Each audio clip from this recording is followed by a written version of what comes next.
Hero ஹாஸ்பிட்டல்ல இருந்து கண்ணு முழிக்கிறான். ஏற்கனவே நடந்த விஷயத்த நினைச்சு பார்த்து பயங்கரமா எமோஷனல் ஆகி கத்துறான். சிஷினோ வந்து அவனை கூல் பண்றான். இப்ப எல்லாத்துக்கும் ஃபோன் பண்ணி வர சொல்றான். நம்ம ஹீரோ லாஸ்டா கொலாப்ஸ் பவர் யூஸ் பண்ணதுக்கு அப்புறம் என்ன நடந்துச்சுன்னு அவனுக்கு தெரியல. சோ எல்லாத்தையும் அவனுக்கு எக்ஸ்பிளைன் பண்றாங்க. டோமாரி எப்படி இருக்கான்னு நம்ம ஹீரோ கேக்குறான். குமஹாமி டோமாரியை காப்பாத்திட்டான் அப்படின்னு மெடோக்கி சொல்றா. நல்ல வேலை அப்படின்னு நம்ம ஹீரோ ஹாப்பி ஆகும் போது தான் அவனுக்கு ஞாபகம் வருது. அப்ப குமஹாமி அப்படின்னு நம்ம ஹீரோ ஷாக் ஆகுறான். அவன் தான் இறந்து போயிட்டானே, நீ மட்டும் உன்னோட பவரை ஒழுங்கா யூஸ் பண்ணி இருந்தா நேரத்துக்கு அவனை காப்பாத்திருக்கலாம் அப்படின்னு சிஷினோ டென்ஷன் ஆகுறான். போது அமைதியார் அப்படின்னு மெடோக்கி சொல்றா. ஆமா, இதெல்லாம் என்னால தானே நடந்துச்சு, என்னால யாரையும் காப்பாற்ற முடியல அப்படின்னு நம்ம ஹீரோ ஃபீல் பண்றான். அதெல்லாம் ஒண்ணு இல்ல அப்படின்னு மெடோக்கி சொல்றா. சரி நாங்க போயிட்டு வரோம் எல்லாரும் கிளம்புறாங்க. நம்ம ஹீரோவும் எங்க அண்ணன் எங்க இருக்கான்னு கேக்குறான். குமஹாமி இறந்து போயிட்டான்னு சொல்றேன், உங்க அண்ணன் எங்க இருக்கான்னு கேட்டு டென்ஷன் கிளப்புற அப்படின்னு குமஹாமி டென்ஷன் ஆகுறான். உண்மையை சொல்ல போனா குமஹாமியும் சுன்சுகேவும் ஒரு நல்ல பெஸ்ட் ஃப்ரெண்ட். சுன்சுகே குமஹாமி இறந்து போனதுக்கு அப்புறமும் அவன் கூட இருக்கணும்னு நினைக்கிறான் அப்படின்னு மெடோக்கி சொல்றா. இந்த பக்கம் குமஹாமி இறந்து போனதை நினைச்சு சுன்சுகே தனியா ஒரு இடத்துல உட்காந்து ஃபீல் பண்ணிக்கிட்டு இருக்கான். இப்ப நம்ம ஹீரோவை பாக்குறதுக்காக ஹைமி வரா. உனக்கு என்னாச்சுன்னு கேக்குறா. இல்லம்மா, இது சும்மா கெட்டு போட்டு வச்சிருக்காங்க, நீ பயப்படாத, சீக்கிரமா சரியாயிருவேன் அப்படின்னு நம்ம ஹீரோ சொல்றான். அப்படியா அப்படின்னு சொல்லிட்டு ஹைமி சந்தோஷப்படுறா. நம்ம ஹீரோவால நடந்த விஷயத்த ஏத்துக்கவே முடியல, என்னாலதான் எல்லாரும் இறந்து போயிருக்காங்க அப்படின்னு யோசிச்சுட்டு இருக்கான். இப்ப நம்ம ஹீரோ பாக்குறதுக்காக டாக்குஜோ வரான். நான் உனக்கு ஒரு சூப்பரான விஷயத்த கொண்டு வந்திருக்கேன், அதை பார்த்தோன்னே அடிப்பட்டோட உடம்பு எந்திரிச்சு டான்ஸ் ஆடணும் பாத்துக்கோங்க அப்படின்னு சொல்லிட்டு இப்ப அவன் கறி ரைஸ் எடுத்து காட்டுறான். நம்ம ஹீரோ அதை பார்த்தோன்னே எக்ஸைட் ஆகுறான். டாக்குஜோவும் அதை ஊட்டி விடுறான். நம்ம ஹீரோவும் இன்னொரு வாய் அப்படின்னு எல்லாத்தையுமே சாப்பிடுறான். நம்ம ஸ்கூலுக்கே திரும்ப போன மாதிரி இருக்கு அப்படின்னு நம்ம ஹீரோ ரொம்ப என்ஜாய் பண்ணி அதை சாப்பிட்டுக்கிட்டு இருக்கான். நீனும் டோமாரியும் சீக்கிரமே சரியாகி மறுபடியும் ஸ்டூடெண்ட் கவுன்சில் ஆஃபீஸ்க்கு வரணும். நான் எப்பவுமே யூசரின் கூட தனியா இருக்க ஒரு சான்ஸ் கிடைக்காதா அப்படின்னு ரொம்ப ஆசைப்படுவேன். ஆனா இப்ப நாங்க 2 பேருமே தனியா இருந்தோம் கூட அதுல என்னால முழுமையா சந்தோஷப்பட முடியல அப்படின்னு நம்ம டாக்குஜோ ஃபீல் பண்றான். கவலைப்படாத, எல்லாமே சீக்கிரமா சரியாகும் அப்படின்னு நம்ம ஹீரோ அவனை அனுப்பி வைக்கிறான். இப்ப அடுத்ததா யூஸா வரா.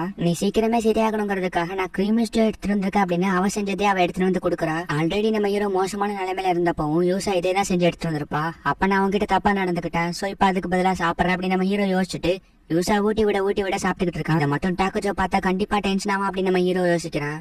மீசா அப்படின்னு நம்ம ஹீரோ கூப்பிட்டோன்னே யூசா போயிட்டு மீசா வரா. என்ன வேணும் அப்படின்னு மீசா கேக்குறா. ஒண்ணும் இல்ல, சில விஷயத்த உங்ககிட்ட கேட்டு தெரிஞ்சுக்கலாம் நினைச்சேன். மனுஷனா பிறந்த எல்லாத்துக்குமே கண்டிப்பா ஒரு நாள் சாவு வரும் அப்படித்தானே, அதை நம்மளால தடுக்க முடியாது. இருந்தாலும் இறந்ததுக்கு அப்புறம் நம்ம எங்க போவோம் அப்படின்னு ஹீரோ கேக்குறான். இந்த கேள்வி என்கிட்ட கேட்டிருக்க கூடாது, ஏன்னா என்ன பொறுத்த வரைக்கும் நான் இறந்து போனதுக்கு அப்புறம் யூசாவோட உடம்புல தான் இருக்கிறேன். ஆனா யூசாவோட பவர் ஒரு நாள் மறைஞ்சு போகும்போது நானுமே காத்தோட காத்தா கரைஞ்சு போயிருவேன் அப்படின்னு மீசா சொல்றா. ஆனா அதுக்கு முன்னாடி உனக்கு ஆசைப்பட்ட விஷயங்கள்னு சிலது இருக்கும்ல, அதை நிறைவேறதுக்கு முன்னாடி நீ இறந்து போயிருக்கலாம். நீ இறந்து போனதுக்கு அப்புறம் ஆசைப்பட்ட விஷயங்களை நீ இறந்து போறதுக்கு முன்னாடி நிறைவேற்றிக்கலாம்ல. அதாவது உனக்கு ரொம்ப பிடிச்ச ஒரு பர்சன் இல்ல பிளேஸ் இப்படி ஏதாச்சும் சொல்றான் அப்படின்னு ஹீரோ சொல்றான். நீ சொல்ற லெவலுக்கு எந்த பெரிய ஆசையும் எனக்கு இல்ல.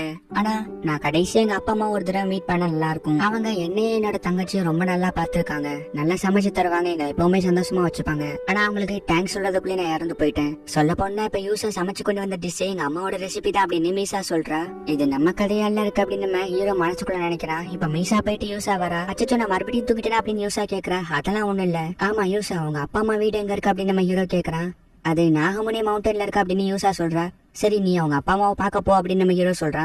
நான் போறேன், வெக்கேஷன்ல போறேன் அப்படின்னு யூசா சொல்றா. இல்ல இப்பவே போ அப்படின்னு சொல்லிட்டு நம்ம ஹீரோ சொன்னோன்னே சரி நான் போறேன் அப்படின்னு யூசா அங்க இருந்து கிளம்புறா. இன்னும் எவ்வளவு நாள் தான் நான் ஹாஸ்பிட்டல்ல இருக்க போறேன் அப்படின்னு நம்ம ஹீரோ யோசிக்கிறான். இங்க யூசா நாகமுனி மவுண்டன்ல அவங்க அப்பா அம்மா வீட்டுக்கு போய் விளாக் மாதிரி ஒரு வீடியோ போட்டுக்கிட்டு இருக்கா லைவ்ல. இவன் வீடியோல ரொம்பவும் கேஷுவலா நடந்துக்கிறாள் அப்படின்னு நம்ம ஹீரோ யோசிக்கிறான். இதான் எங்க அப்பா அம்மா சமைச்ச நூடுல்ஸ் சூப்பரா இருக்கும் அப்படின்னு யூசா சொல்லிட்டு இருக்கும்போது திடீர்னு அங்க மீசா வந்துட்டு, ஏன்னா இது எங்க அப்பா அம்மாவோட ஸ்பெஷல் இன்கிரீடியன்ஸ், அவங்க இந்த மேல இருக்க பாசத்தெல்லாம் இந்த இன்கிரீடியன்ட்ல சேர்த்து ரொம்ப சூப்பரா சமைச்சு கொடுப்பாங்க அப்படின்னு மீசா எமோஷனலா அழுகுறா. அவங்க அப்பா அம்மாவும் உன்னை பாக்குறதுக்கு மீசா மாதிரி இருக்கு அப்படின்னு ரொம்ப ஃபீல் பண்ணி அழுகுறாங்க. உன்னோட ஆசை நிறைவேறிச்சு அப்படின்னு நம்ம ஹீரோ யோசிச்சா இப்ப ஐமி அந்த இடத்துக்கு வரா. ஆனா உன்னோட 16th பர்த்டே அப்படின்னு ஐமி செலிப்ரேட் பண்றா. நானே உனக்கு ஊட்டி விட்டுறேன் அப்படின்னு ஐமி வந்து ஆம்லேட் ரைஸ் எடுத்து கொடுக்குறா.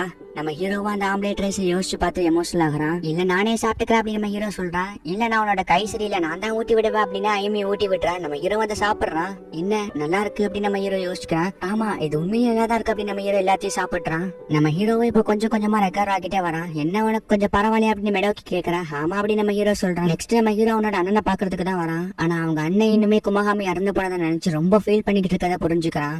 நம்ம ஹீரோவும் இப்ப அவனோட ரூமுக்கே வரான். பார்த்தா அங்க டோமாரி உட்காந்துட்டு இருக்கா. நான் இன்னைக்கு வீட்டுக்கு போக போனேன், அதான் உங்ககிட்ட சொல்லிட்டு போனேன் அப்படின்னு வந்தேன். டோமாரி சொல்றா. டோமாரி இதுக்கெல்லாம் காரணம் நான் தானே, என்னால யாரையுமே காப்பாற்ற முடியல, என்னால என்னோட பவரை யூஸ் பண்ண முடியல, நான் இப்ப என்ன பண்ணட்டும் அப்படின்னு நம்ம ஹீரோ கேக்குறான். இதுக்கு ஒரே ஒரு வழிதான் இருக்கு அப்படின்னு டோமாரி சொல்றா. என்ன அது சொல்லு அப்படின்னு நம்ம ஹீரோ கேக்குறான். இங்க இருக்க பீப்புள்ஸ்க்குலாம் பவர் போகணும்னு லேப்ல வேக்சின் கண்டுபிடிச்சிட்டு இருக்காங்க. ஆனா அதை உன்னாலதான் கண்டுபிடிக்க முடியும், நீ தான் அதோட வேக்சினு.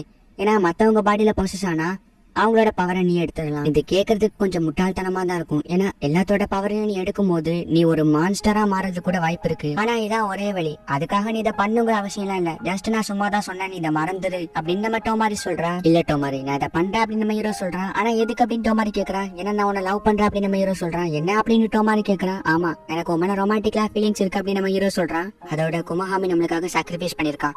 இன்னும் இந்த உலகத்துல எத்தனை உயிர் தான் போக போகுதுன்னு தெரியல. நான் தான் அவங்க எல்லாத்தையும் காப்பாத்தணும் அப்படின்னு நம்ம ஹீரோ சொல்றான். ஆனா இதுக்கு ஏன் மேல உனக்கு லவ் வந்துச்சு அப்படின்னு டோமாரி கிண்டல் பண்றான். ஏன்னா நான் இறந்து போன டிப்ரெஷன்ல இருக்கும் போது நீ தான் அப்ப என்ன வெளியே கொண்டு வந்த அப்படின்னு நம்ம ஹீரோ சொல்றான். சரி ஓகே, அப்பனா நீ வெற்றிகரமா போயிட்டு உயிரோட திரும்பி வந்த அப்படின்னா கண்டிப்பா நான் உன்னை லவ் பண்றேன் அப்படின்னு டோமாரி சொல்றான். நான் இதை உங்ககிட்ட இருந்து எதிர்பார்க்கல அப்படின்னு நம்ம ஹீரோ சொல்றான். சரி, எனக்கு ப்ராமிஸ் பண்ணு, உனக்கு எதுவும் ஆகாம நீ திரும்பி உயிரோட வருவேன் எனக்கு ப்ராமிஸ் பண்ண அப்படின்னு டோமாரி கேக்குறேன். கண்டிப்பா நான் திரும்பி வருவேன் அப்படின்னு நம்ம ஹீரோ சொல்றேன். ஒருவேளை அப்படி வரலன்னா உன்னோட விரலை வெட்டி போட்டுறேன் அப்படின்னு டோமாரி சொல்றேன். எனக்கும் உன் மேல நம்பிக்கை இருக்கு அப்படின்னு நம்ம டோமாரி சொல்றேன். இப்ப நம்ம ஹீரோ டோமாரியோட உடம்புல பொசஸ் ஆகி அவளோட பவரை எடுத்துடுறா. ரொம்ப தேங்க்ஸ் அப்படின்னு டோமாரி சொல்றா. இந்த விஷயத்த பத்தி நம்ம ஹீரோவோட அண்ணன் கிட்ட சொல்றான். ஆனா அதுக்கெல்லாம் வாய்ப்பே இல்ல அப்படின்னு அவங்க அண்ணன் டென்ஷன் ஆகுறாங்க. குமஹாமி நம்மளுக்காக சாக்ரிஃபைஸ் பண்ணிருக்கான், அது உனக்கு புரியுதா? இனி எத்தனை நாளைக்கு தான் இப்படி உட்காந்துட்டு இருக்க போற? அவனோட சாக்ரிஃபைஸ் வேஸ்ட் ஆக கூடாது அப்படின்னு நம்ம ஹீரோ சொல்றான். இப்ப அவங்க அண்ணனும் இந்த பிளான பத்தி எல்லார்கிட்டயுமே சொல்றாங்க. ஐயோ, ஆல்ரெடி உனக்கு 16 வயசு ஆகிடுச்சு, சோ நம்ம இதை சீக்கிரமா பண்ணி ஆகணும் அப்படின்னு ஹீரோவோட அண்ணன் சொல்றாங்க. சரி ஓகே அப்படின்னு நம்ம ஹீரோவும் இப்ப தயாரா கிளம்புறான். பார்த்தா மீசாவும் டாக்கோச்சும் வந்திருக்காங்க.